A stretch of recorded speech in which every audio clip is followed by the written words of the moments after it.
Assalamualaikum warahmatullahi wabarakatuh. Innal hamdalillah nahmaduhu wa nasta'inuhu wa nastaghfiruh wa na'udzu billahi min shururi anfusina wa sayyiati a'malina. May yahdihillahu fala mudilla lahu wa may yudlilhu fala hadiya lahu. Asyhadu an la ilaha illallah wahdahu la syarika lah. Asyhadu anna Muhammadan abduhu wa rasuluhu la nabiyya ba'dah. Rabbi shrah li sadri wa yassir li amri wahlul 'uqdatam min lisani yafqahu qawli. Rabbi zidni ilman warzuqni fahman. Qala Allah Ta'ala fil Qur'anil Karim, a'udzu billahi minasy syaithanir rajim.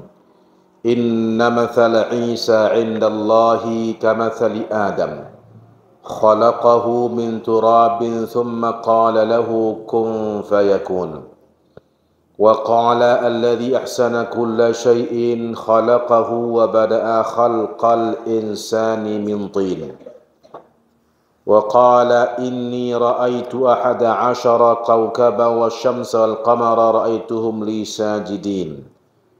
Wa rafa'a abawayhi 'ala al-'arsy wa kharru lahu sujjada. Yang dihormati ibu-ibu dan bapak-bapak, kaum muslimin dan muslimat, jemaah yang hadir malam kini. Mari kita ucapkan puji dan syukur kehadirat Allah Subhanahu wa taala. Pada malam hari ini kembali kita hadir bersama-sama dalam rangka menambah iman dan menambah ilmu kita. Kemudian salawat beriring dengan salam tu Nabi kita Muhammad sallallahu alaihi wasallam. Ibu dan bapak yang dimuliakan, setelah kita menyampaikan mukadimah tentang beriman kepada Nabi dan Rasul, pada malam hari ini kita mulai kisah Abil Bashar. Kisah bapak manusia, yaitu Nabi Adam alaihissalam. Ibu dan bapak yang dihormati, dululah disampaikan bahwa di antara faedah mengapa Allah menyebutkan kisah-kisah Nabi terdahulu kepada Rasulullah di dalam Al-Quran, di antaranya adalah supaya dapat diambil pelajaran. Pelajaran bagi Nabi, pelajaran bagi kita umatnya. Jadi yang pertama, al-istifadatu minad durusi wal ibar. Mengambil faedah dari pelajaran dan ibrah-ibrah. Laqad kana fi qasasihim ibratul liulil albab. Itu kata Allah. Yang kedua, gunanya menghibur Nabi, juga menghibur pengikut Nabi sallallahu alaihi wasallam ketika dianiaya, diganggu, dihalang-halangi oleh orang kafir, maka diceritakanlah oleh Allah tentang kisah Nabi terdahulu yang juga mengalami hal demikian. Bahkan lebih parah lagi. Ketika Nabi melihat umatnya kok sedikit, maka carilah umat Nabi dan lain lebih sedikit lagi. Maka engkau ni lebih muju agak. Lagi banyak jo nama-nama dibandingkan dengan Nabi sebelumnya. Ada yang Nabi berdakwah 950 tahun, tapi umatnya hanya satu kapal kecil saja. Yang satu kapal kecil itu kini sedang dibuat oleh Panji Gumilang. Tapi kabarnya sudah macet karena yang akan membuatnya dikurung oleh polisi. Kemudian yang ketiga adalah mengetahui metode dakwah. Metode dakwah kalau kita lihat dari nabi-nabi, dari Nabi Adam sampai Nabi Muhammad berbeda-beda. Ada yang Nabi itu sekaligus raja. Itu Nabi Daud, Nabi Sulaiman. Nabi yang juga raja. Ada pula Nabi yang menteri. Nabi Yusuf. Nabi menteri. Ya, menteri Nabi. Raja Nabi, Nabi yang raja. Itu Nabi Daud. Ya, macam-macam bentuk dia dakwah. Kemudian yang keempat, mempelajari sabar ketika dalam kesulitan. Ini. Yang kelima, menambah iman. Yang keenam, memperkuat kenabian Nabi Muhammad. Yang ketujuh, untuk mengetahui bahawa syariat Nabi Muhammad adalah lebih sempurna. Yang kedelapan terakhir, bahawa dakwah Nabi dan Rasul adalah satu. Jadi dakwah Nabi dan Rasul dari Nabi Adam sampai Muhammad, an ni'budullaha wajtanibut taghut. Ibadahilah Allah, jauhilah taghut. Maka malam hari ini mari kita bacakan kisah Nabi Adam. Kita yakin dan percaya ini sudah lama ini kita tahu. Dan Allah apa dia kisah Nabi Adam ini? Bagaimana kisahnya? Tetapi dengan pengulangan dan dengan kita merujuk kembali kepada kitab-kitab ulama, banyak pelajaran. Banyak nanti ilmu baru. Jadi agama tidak ada selesai-selesainya. Kitab tafsir ibu-ibu yang menafsirkan Quran banyak macamnya. Ya. Lah dibaca sekali, ulang balik. Dibaca sekali, ulang balik. Setiap mengulang dapat ilmu baru.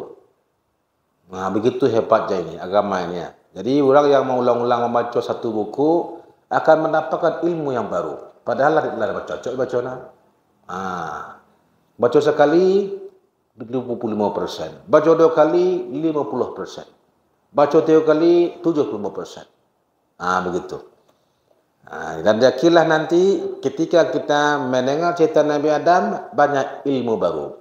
Maka bagi yang mencatat, catatlah, pacik pena, tulis di buku tulis. Ya, jangan tulis di karpet karena ini adalah untuk salat kita. Jangan dia kotor ya. Yang pertama tentang kejadian Nabi Adam. Dari apa Nabi Adam diciptakan? Dari tanah. Dari apa malaikat diciptakan? Dari cahaya. Setan, jin, dari api. Ini.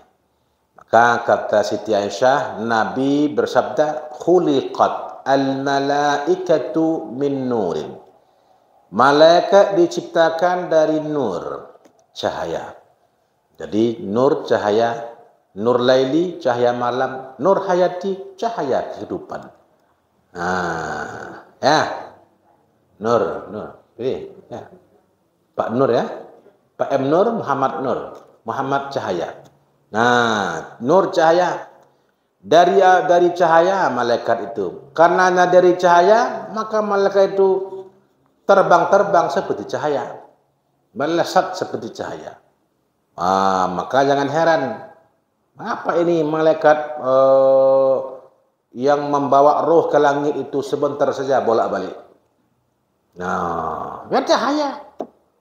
Ya, dari cahaya. Ya. Jadi kalau ingin bolak-balik ke langit, jadilah itu jadi cahaya. Nur. Cahaya. Jin dari api. Api panas, maka jin itu pemarah karena dari api. Emosinya tinggi. Maka kalau awak sedang marah, berarti kerasukan jin. Maka uluklah. Beruduk. Karena jin terbuat dari api, beruluk. Disuruh beruluk supaya setan nak dingin. Sedangkan manusia dari mimma wusifalakum. Wa khuliqa Adamu mimma wusifalakum. Sedangkan Adam diciptakan dari apa yang diceritakan kepada kalian. Bagaimana ceritanya? Yaitu Nabi Adam AS kata Allah tadi, ya Inna mathala Isa. Itu surah Ali Imran. 59 Ali Imran. Surat 3 59 ayatnya. Surat 3 Ali Imran 59 ayat. Ini masyhur sekali ini. Inna mathala Isa indallahi kamathali Adam. Sesungguhnya perumpamaan Isa di sisi Allah seperti Adam. Khalaqahu min turabin. Allah ciptakan itu Adam dari tanah. Thumma qala lahu kun fayakun. Lalu Allah berfirman, kun, jadilah. Fayakun, maka jadilah dia. Di kun fayakun, ini ucapan Allah. Kun, jadilah. Fayakunu, maka jadilah dia. Nah ini. Jadi dari apa Allah ciptakan Nabi Adam? Dari turab. Lalu turab ini, tanah ini, turab tanah. Dicampur aja air. Fasara tinan.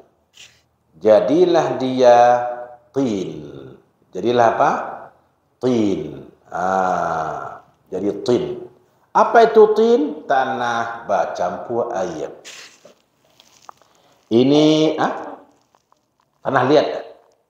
Tanah bercampur air. Thumma khulitat turabu bil ma'i.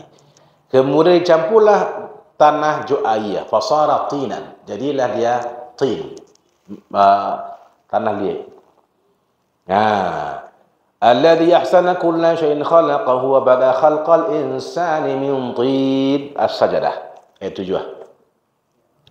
Sadah ayat 7 dah. Proses ini.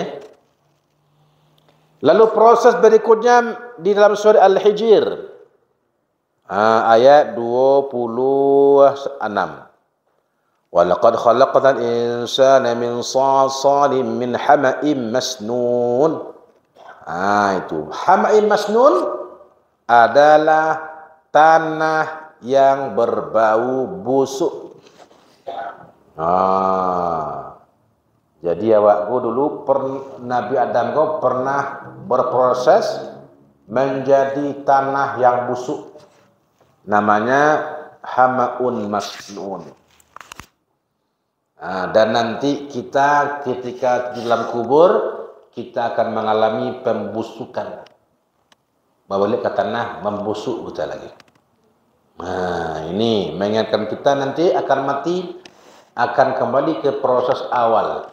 Kita akan mengalami pembusukan dalam tanah. Yang tidak busuk para nabi, rasul, para wali Allah, orang mati syahid, tidak busuk. Orang biasa seperti kita busuk.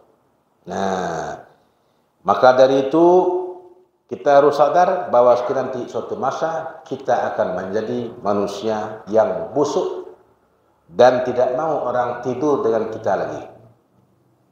Kalau mati, kau capek-capek dikubur. Habis kubur, busuk. Lawar hari, ulah 3 hari. 3 hari busuk tu. Tidak ada orang yang mau mempertahankan kita. Di tanah karo itu disuntik formalin, kemudian diibadai, diajah baju kebaya dan dibawakan dompet, ape, tas, segala macam keluang-keluang dikeluangkan, masuk dalam peti karena agamanya Kristen. Itu 3 hari 3 malam dilagu-lagukan. Di tanah karo. Abulah pernah menjadi. Ini kenapa ini pakai organ-organ ini? Rupanya bukan perhelatan. Jika rokok orang beralek, rupanya orang mati. Pakai organ tunggal. Munyikan tu 3 hari 3 malam. Karena terpengaruh dengan budaya lama. Menigori lewat itu. Itu kan budaya lama itu. Orang Kristen baru pakai itu. Karena di budaya lama itu ada menigo hari belum dikubur. Baru nanti dikubur. Jadi itu proses yang ketiga. Proses yang keempat apa lagi? Ini Ar-Rahman ayat 6 ayat 4. Khalaqal insana min salsalin kal fakhar. Fakhar. Ar-Rahman ayat 14 fakhar lagi. Jadi yang pertama turab. Turab menjadi tin. Tanah menjadi tanah liat. Tanah liat menjadi hamam masnun, tanah busuk. Itu kal fakhar, seperti tembikar. Kering lagi. Maka dia akan seperti tembikar. Nah ini, tembikar itu semacam keramik ya. Ya. Nah ini, kering dah. Semacam keramik yang tanah liat yang dibakar. Lalu menjadi gale, cawan, ya, kendi, kentong. Nah, itu proses. Nah, yang Allah ciptakan dari tanah hanya Nabi Adam. Kita tidak. Dari apa Allah ciptakan kita? Tsumma ja'ala naslahu min sulalatin min ma'in mahin. Keturunan Nabi Adam Allah ciptakan dari air hina. Sajadah nomor 8 ayatnya. Dari air hina. Adam dari tanah, awak dari air hina. Nah. Lalu Allah Subhanahu wa taala menciptakan Adam dengan tinggi 60 hasta. Hadisnya hadis Bukhari dan Muslim. Bukan, Bukhari Muslim saja. Bukhari Muslim ya. Bukhari Muslim akhrajahul Bukhari wa Muslimun. Khuliqa Adamu wa tuluhu 60 dira'an. Diciptakan Adam tingginya 60 hasta. Nah, saya tunggu lebih kurang 1,5 meter. Atau 40 senti. 1,5 meter ya. 1,5 meter. Berarti kalau 60 itu 30. Setinggi jam gadang. Lebih kurang ya. Lebih kurang setinggi jam gadang. Ya. Setinggi jam gadang. Nabi Adam. Ya. Jadi jangan heran kalau Nabi Adam naik sepeda, sepedanya besar. Sekarang disimpan di Payakumbuh.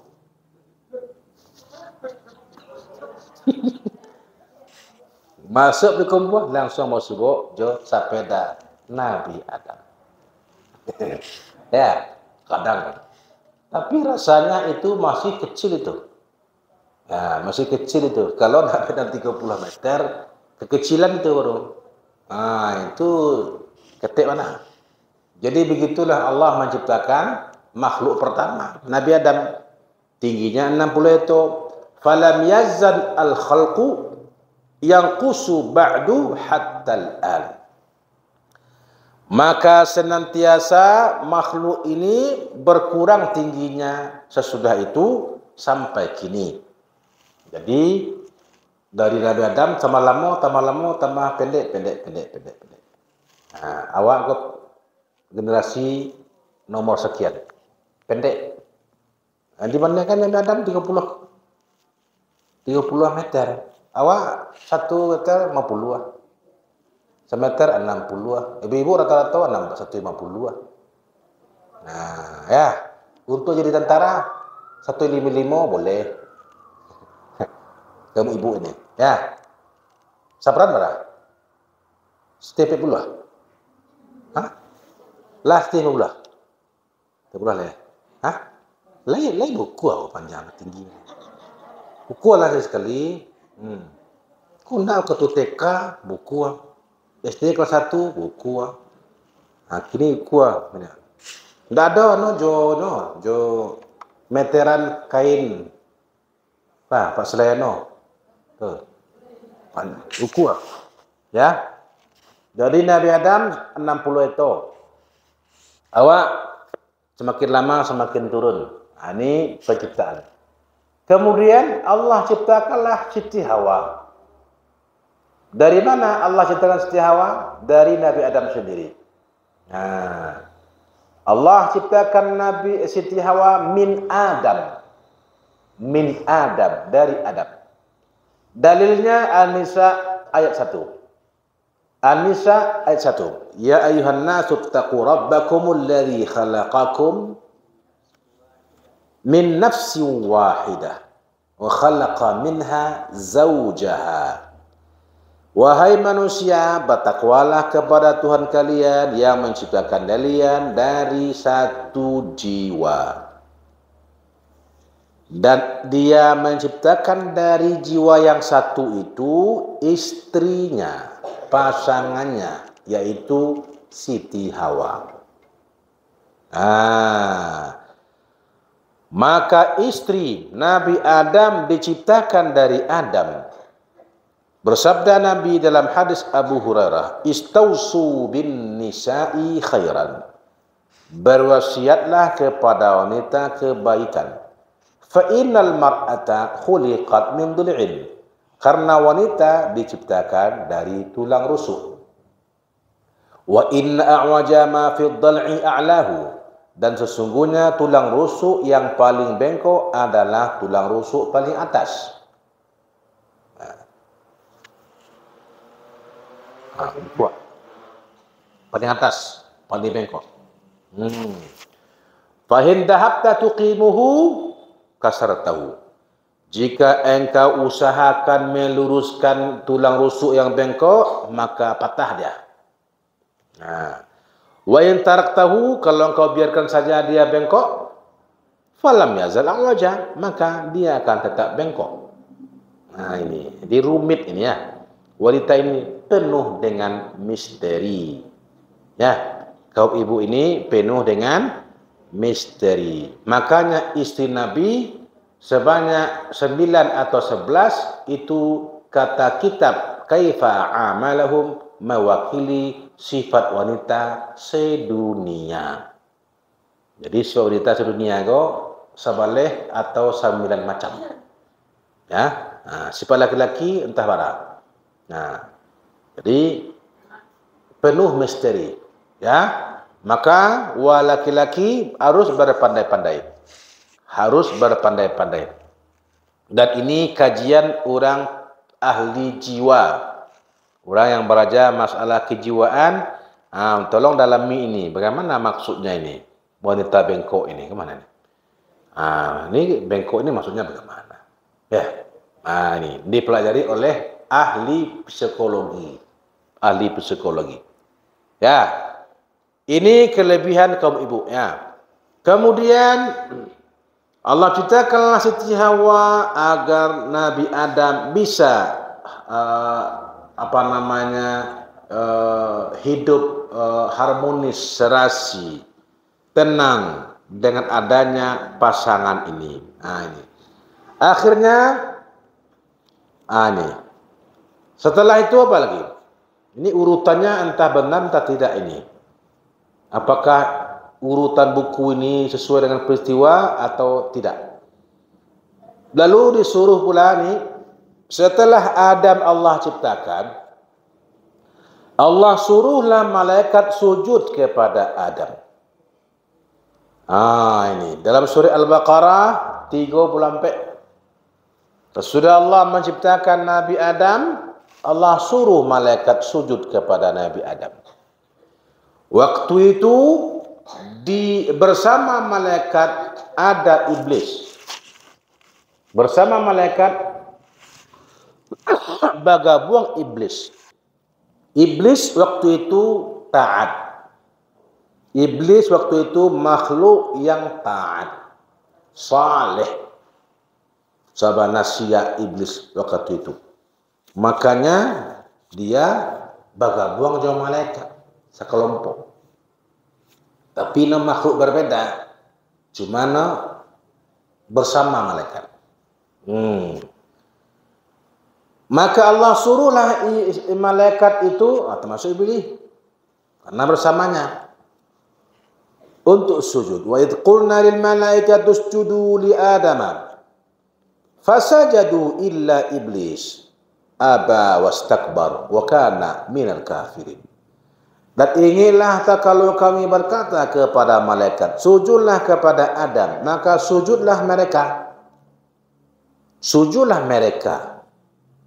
Illa iblis, kecuali iblis. Aba wastakbara, enggan.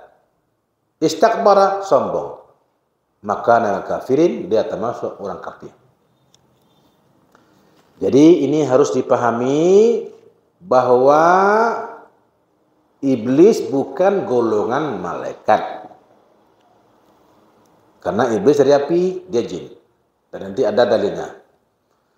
Tetapi dia bersama malaikat. Makanya ketika disuruh, diperintahkan, dia ikut, termasuk dia yang disuruh. Malaikat sujud, dia tidak mau. Karena sombong. Alasannya, khalaqtani min nar wa khalaqtahu min tin. Aku engkau ciptakan dari api, dia engkau ciptakan dari tanah. Dia menganggap api lebih mulia daripada tanah. Tapi ini adalah ini sangkaan dia. Dia sangkaan dia. Ya, buktinya apa? Api bisa pudua kalau disiram ke tanah. Pudua ya ini. Kalah api ini dengan tanah ini. Nah, di tanah disiramkan tanah ke api, ya mati. Nah ini.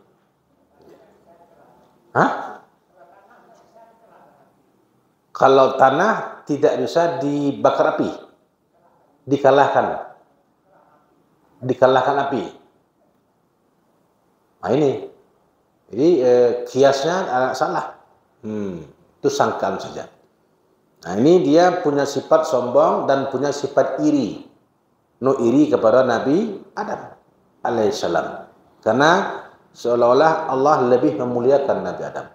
Sehingga merasa tersaingi. Jadi dua sifatnya, sombong dan iri. Hasad dan kibir. Hasad dan kibir ini sifatnya iblis. Lalu timbullah masalah sujud ini. Sujud kepada makhluk hukumnya haram, syirik. Allah mengatakan, la tasjudu lisyamsi wala lilqamari wasjudu lillahi alladhi khalaqahunna. Sujudlah kepada, janganlah sujud kepada matahari, jangan sujud kepada bulan, sujudlah kepada yang menciptakan matahari dan bulan. Jadi syirik awak sujud kepada makhluk. Tetapi di sini Allah suruh malaikat sujud kepada Adam. Timbullah muskil, iskal. Timbullah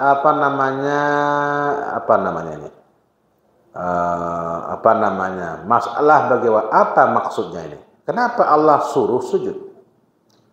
Sehingga kalau berpikir bicara awak, maka iblis posisinya betul. Maka orang mengajarkan yang paling kuat tauhidnya iblis. Disuruh Allah sujud dan tak mau, sebab dia mempertahankan tauhidnya. Hidup iblis. Itu sebagian orang itu fikir, iblis nah. Iblis kuat tauhidnya, tak mau sujud. Nabi malaikat ku amuh sesuatu kan. Tak fikir-fikir jalannya, padahal Allah melarang. Ya, mana tahu Allah menguji ini. Ya, gitu. Allah tidak menguji-muji. Tidak, itu memang perintah. Ya, buktinya tidak mau sujud keluar dari surga. Ini bukan gara-gara, bukan ujian. Ya, bukan. Tapi memang betul-betul sujud. Maka jawabannya adalah as-sujudu ala sahihi yang qasimu ila qismain. Sujud itu dua macam naum. Berapa macam sujud? Dua. Pertama, sujud ibadah. Sujud menyembah. Kalau ikut semenjak zaman Nabi Adam sampai zaman Nabi Muhammad, maksudnya sampai kini, ikut tak boleh ada kau. Ini yang dikatakan wala sujudu li syamsi tadi. Tak boleh tu. Kalau sujud ibadah, menyembah. Hanya Allah saja yang boleh disujud ibadah. Yang kedua, sujud tahiyyah. Sujud penghormatan. Memuliakan, bukan menyembah. Ya, maka sujud nomor dua, ada sujud nomor dua, penghormatan. hukumnya boleh. Apa hukumnya? Boleh dalam syariat Nabi Adam sampai Nabi Isa. Hukumnya boleh dalam syariat Nabi Adam sampai Isa. Isa. Ya. Dan tidak boleh dalam syariat Nabi Muhammad. Nah, dipahami lelok. Jadi ko tiba di YouTube ko rekamannya putus. Ya. Sujud penghormatan boleh. Treng putusnya di video mana. Viral. Itu pengajian lah sasek puluh di Hidayah. Sujud penghormatan boleh. Video apa putus dia. Di video kau saya putih-putih orang. Tu because lah viral pula. Ikut lah sasek lah ustaz dan cik kan. Kecik no sujud untuk penghormatan boleh. Di zaman Nabi Adam sampai Nabi Isa boleh. Di zaman Nabi Muhammad tidak boleh ya. Tidak boleh. Jadi syariat Nabi terdahulu boleh untuk menghormati. Nah, ada buktinya yang lain. Oh ada. Kalau minta bukti, baca nanti surah Yusuf ayat 4 cik. Buka ibu. Ayat 100 cik. Nah, kalau ingin tahu tafsirnya, baca di tafsir di sekolah. Baca tafsir. Ada tafsir Munir dah. Ibnu Katsir ada kah? Buka cok. Nah, siapa peran dari hilang peran. Orang, kalau sabran, suruh buka tafsir Ibnu Katsir. Nah, apa ceritanya nih? Cerita Nabi Yusuf. Manga Nabi Yusuf bermimpi.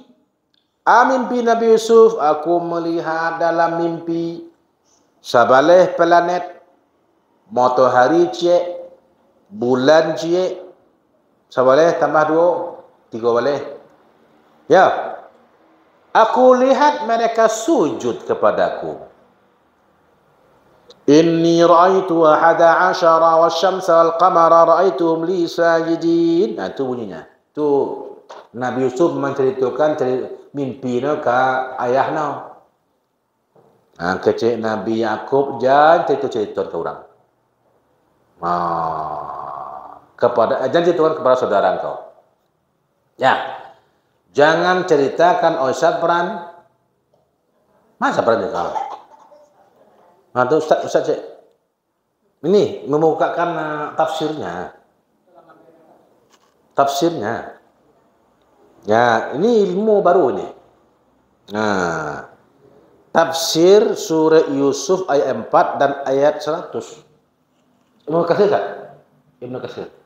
Undur.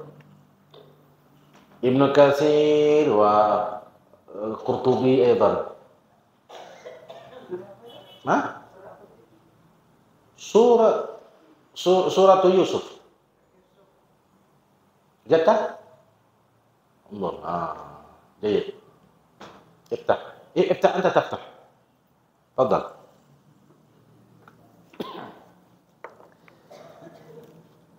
Syukran. Nah itu ini syukran. Aduh, ini yang mana?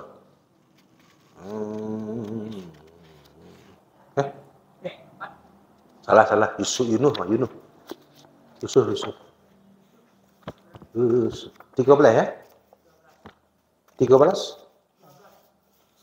Saya.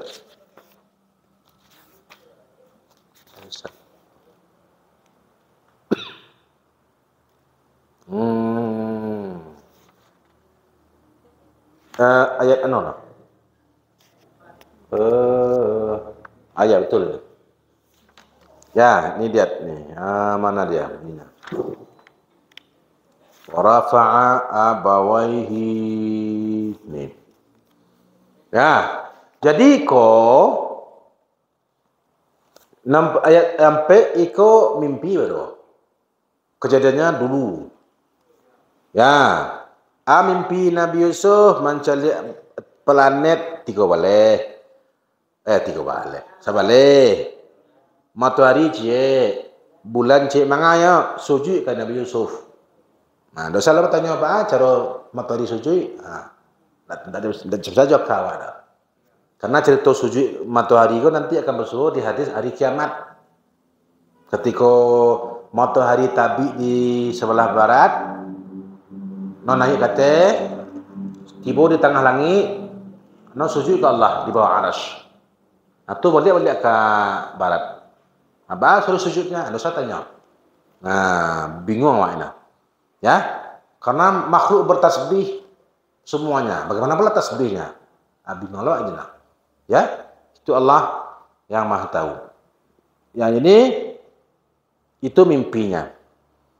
Lalu kata Nabi Ya'qub, jangan ceritakan kepada saudara engkau. Wala taqsus ru'yaka ala ikhwatika. Fayakidu laka kaida. Ya. Jangan ceritakan kepada saudara Nabi kau dia mau bikin makar. Ternyata benar juga. Bikin makar kan. Nabi Yusuf dimasukkan ke dalam semua. Allah berkehendak selamat Nabi Yusuf sampai ke Mesir. Walaupun jadi budak, lama-lama jadi menteri. Ini kisahnya sengsara membawa nikmat. Lah jadi menteri Nabi Yusuf, pandai beliau mengatur ekonomi. Sehingga di tempat lain orang kelaparan, di Mesir orang berlebih-lebih makanan. Karena itu berdasarkan pada takwil mimpi juga. Nah, ya. 7 tahun masa paceklik, 7 tahun masa subur, 7 tahun masa paceklik, maka disimpan makanan yang 7 tahun kau dihemat untuk bisa dinikmati di masa paceklik. Maka banyaklah orang termasuk dari Kanaan, dari negeri Palestina kini, sampai tinggalnya saudara Yusuf, Nabi Ya'qub dengan ibunya. Datang ke Mesir, kabarnya di Mesir banyak makanan. Kita minta santunan. Kita minta bantuan ke sana. Akhirnya cerita bersobok lah. Ya. Mula-mula kan kedatangan pertama Benyamin dah ikut dah. Dan Nabi Yusuf sudah tahu ini saudaranya ini. Tapi saudaranya tak tahu kalau ini Nabi Yusuf. Nabi Yusuf tidak dikenal lagi. Ya. Kini cecak tak tahu sudah. Merasuk ke Nabi Yusuf. Supaya tidak enak pula ceritanya kalau langsung di end tamat macam-macam. Di dulu permainan dulu di kini namanya di prank. Ya. Dipermainkan orang. Dipengarahkan akhirnya ujung-ujungnya Benyamin dan ketiba ya dibawa. Harus saudara engkau satu lagi bawa dan langkok. Karena saudara kandungnya Benyamin namanya. Tidak dibawa. Benyamin tidak dibawa. Dan pai dan balas anak kandungan. Benyamin sana ibu, sana ayah ibu sama lain. Tidak dibawa. Karena dia sama dengan Nabi Yusuf. Akhirnya ujung-ujungnya semua mereka datang ke Mesir atas undangan Nabi Yusuf. Datanglah saudara ini, ibunya, bapaknya Nabi Ya'qub, ibunya sendiri Nabi Ya'qub. Lalu setelah sampai apa lagi? Wa rafa'a abawai 'ala al-'arsy. Dan Nabi Yusuf mengangkat ibu bapaknya ke atas singgasana. Singgasana. Maksudnya ia mendudukkan keduanya bersamanya di atas singgasana. Apa aja makna? Naik kemari. Lalu wa kharru lahu sujjada. Mereka semuanya merebahkan diri seraya sujud kepada Yusuf. Maksudnya kedua ibu bapaknya dan saudara-saudaranya sujud kepadanya. dan mereka berjumlah 11. Ya. Wa qala ya abati, berkata dia, wahai ayahku, hadza ta'wilu ru'yaya min qablu, iku rupono takbir minku, mimpiku yang lama, yang dulu. Kok ternyata kenyataannya menjadi nyata ya, mimpi itu menjadi nyata. Rupono yang mimpi 11 planet tu, itu iko mimpi kejadian. Hal ini dibolehkan dalam syariat mereka. Apabila mereka mengucap salam kepada orang besar, mereka sujud kepadanya. Dan ini tetap boleh dari sejak Nabi Adam sampai syariat Nabi Isa alaihissalam. Lalu oleh itu diharamkan dalam syariat ini, yaitu Islam, dan sujud dijadikan khusus hanya di hadapan Allah. Ini pendapat Qatadah dan lainnya. Nah, jadi ini khusus. Ini adalah syariat dari Nabi Adam sampai Nabi Isa. Boleh orang sujud kepada orang yang terhormat. Nah, untuk menghormati, bukan memuliakan. Bukan menghormati. Bukan menyembah, ya, bukan menyembah. Dan ini pula lah yang dilakukan oleh Mu'ad. Mu'ad baru pulang dari negeri Syam. Sahabat Nabi kok, entah urusan polpi negeri Syam. Negeri Syam kok kan banyak orang Kristen. Pulang dari negeri Syam, sujud ke Nabi langsung. Mudik ini ke, ya, jemaah musala pulang dari Medan. Di Medan banyak orang Batak. Tiba di situ, sujud langsung ke tuanku. Lalamu ada bersuara tuanku. Mana aku sujud ke dan? Menghormati tuanku. Bapak itu, iyo di Medan. Aku lihat orang sujud kepada pastor, kepada orang-orang saleh. Aku sujud pula. Ini. Mu'ad ini mencari di Sinan, di negeri Syam, orang-orang sujud kepada uskup, li asaqifatihim, kepada uskup. Asaqifah itu uskup, jamak uskup. Wa batariqatihim, apa itu? Semacam pastor lah ya. Maka aku ingin pula sujud kepada engkau. Apa kata Nabi? La fala taf'alu. Jangan dikerjakan jawab. Ya, fa inni law kuntu amiran ahadan an yasjuda lillah la amartul mar'ata an tasjuda li zawjiha. Kalaulah aku menyuruh orang ke sujud selain Allah, aku suruh wanita sujud kepada suaminya. Ini hadis yang sujud kepada suami itu, hadis itu Mu'ad yang pernah sujud kepada Nabi karena meniru orang di negeri Syam. Rupanya salah. Maksudnya kan elok kok. Anjaklah menghormati Nabi, wak sujud ke Nabi. Sangko kok sanang hati Nabi, panggil Nabi. Tak boleh Nabi dah. Kau dalam syariat Nabi dulu boleh, kini tak boleh. Contohnya Nabi, jadi sujud Nabi Adam kok itu pemahamannya. Jangan kau murah pula di putar-putar utawa de orang liberal, de orang yang pokok no asal mengecek. Ada orang yang penting berdebat dia, asal mengecek dia. Itu kan galak leleh. Awak macam lihat di TV dia orang berdebat. Sakit dia, semua galak-galak. Sakit dia menjadi anak. Itu galak-galak saja tu. Rupanya pantian mengecek. Yang pantian mengecek walaupun salah. Yang itu mula kapan napik. Ya boleh ini, boleh itu. Apa salahnya ini? Allah melarang, apa salahnya lah cina. Yang itu mengecek kata. Jadi contohnya kadang-kadang jadikan orang sebagai perdebatan. Ini pendapat saya, iblis adalah yang makhluk paling bertauhid. Apa buktinya? Ini dalilnya.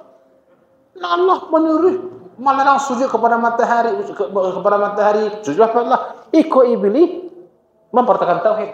Yang tidak beres tauhidnya malaikat. Kamu sujud.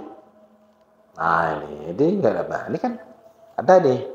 Jadi betul kok. Di tafsir kau halamannya 678. Tadi, ya, ada sini. Dalam tafsir Qutubi juga ada. Ini di HP banyak nih. Nah, di Hikowe bu, ketujuh tafsir keluar ya sekali. Santiang ini teknologi ya. Hadis ketujuh dua, takkan tata keluar ya. Aman kau sudah keluar ya. Tapi potongan hadis, potongan ayat tulis loh. Ini ada programnya ada, program tafsir. Nah, keluar ya, kau program tafsir. Keluar ya tafsir kan. Ini kok ringkasan lah. Yang ini tafsir lengkapnya ada di sini. Nah ini. Rata-rata begitu keterangannya. Jadi ini ilmu bagi kita, ibu-ibu dan bapak, bahwasanya sujud di zaman dahulu itu boleh kepada orang untuk menghormati. Tapi dalam Islam tidak boleh. Tahiyah, beribadah tidak boleh. Nah orang Jepang dahulu ketika datang kemari menjajah awak, disuruh apa? Kire ya. Hara apa? Kere. Kalau hara kiri itu bunuh diri dong. Kalau hara kiri bunuh diri, kalau tentara kau kalah perang, anda bunuh diri. Hara kiri itu. Kalau kau kere ya, yaitu rukuk ke matahari ya. Tapi rukuk ke matahari itu sebagai penghormatan kepada Raja Jepang ya, Kaisar Jepang. Nah, Kaisar Jepang. Nah itu bagi mereka mungkin penghormatan mungkin ya. Bukan penyembahan, tapi penghormatan kepada kaisar. Tapi lah misalkan tidak boleh ya. Maka dari itu ulama-ulama menentang, termasuk diantaranya ayah Buya Hamka ya. Buya Hamka sendiri juga tidak mau, ya. Walaupun di ini, orang Jepang harus menyesuaikan diri, jangan paksakan kehendak, ya. Nah ini, jadi dalam kisah cerita Nabi Buya Hamka juga ada tuh kisah beliau mempertahankan untuk tidak memaksa orang Indonesia ini untuk melakukan kiri itu. Akhirnya bisa dipahami oleh komandan Jepang ini. Ini ada di biografi beliau. Kini difilmkan itu. Ya. Cuma filmnya sampai ke begitu tinggi dah, Padang sana. Entah film lah, di Padang lagi. Ya, itu untuk mana untuk pelajaran bagi kita. Itu dulu barangkali ini mengenai masalah sujud. Mudah-mudahan dapat kita ilmu tentang ini dari kisah Nabi Adam, dan mudah-mudahan pula jangan sampai kita dengan bekal ilmu ini disesatkan oleh orang yang sesat. Demikian saja, wabillahi taufiq hidayah. Assalamualaikum warahmatullahi wabarakatuh.